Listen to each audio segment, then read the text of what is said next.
Magandang araw po sa bawat isa sa atin. Purihin ang ating Panginoong Diyos sa panibagong araw na naman po ito. Dahil panibagong araw po ay panibago na naman pong makalangit na salita ang nais pong ibahagi ng Panginoon sa bawat isa sa atin. Alam ko po, marami sa atin na kailangan pong marinig ang mensaheng ito.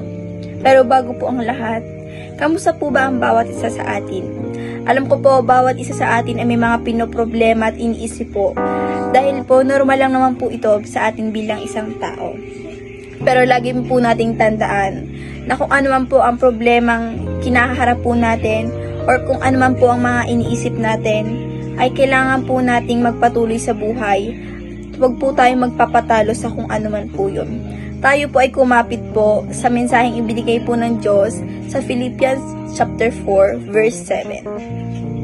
And the peace of God, which surpasses all understanding, will guard your hearts and your mind in Christ Jesus.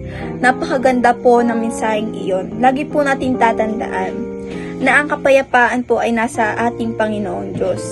Kaya mas maigi po na huwag po tayo mag-alala sa kung ano man pong mga bagay na nasa paligid po natin or kung huwag po nating isipin kung ano man po yung mga bagay na alam po nating makakasama lang po sa atin. Dahil alam naman po natin sa ating sarili na kadalasan po sa pag-iisip po natin sa ating mga problema, marami pong bagay at tayong mga nakakaligtaan.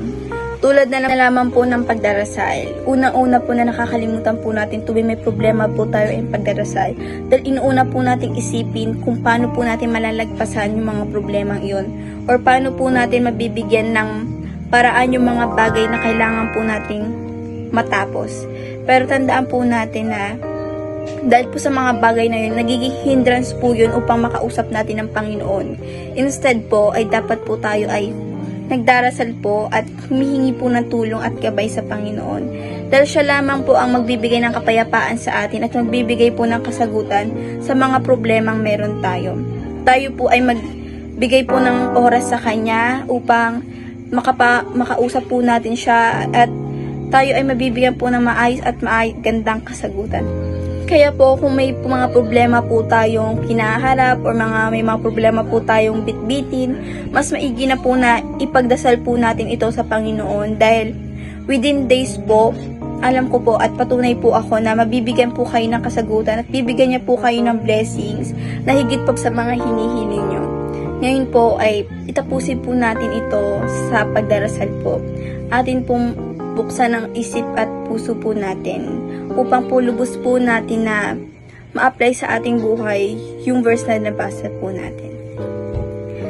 Lord na makapangyarihan sa lahat, salamat po sa mensaheng ibinigay niyo po sa amin.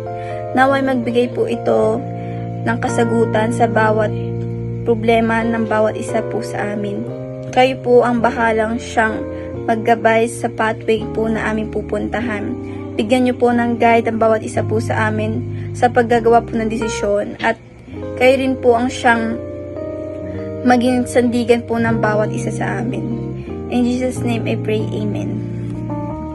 Maraming salamat po.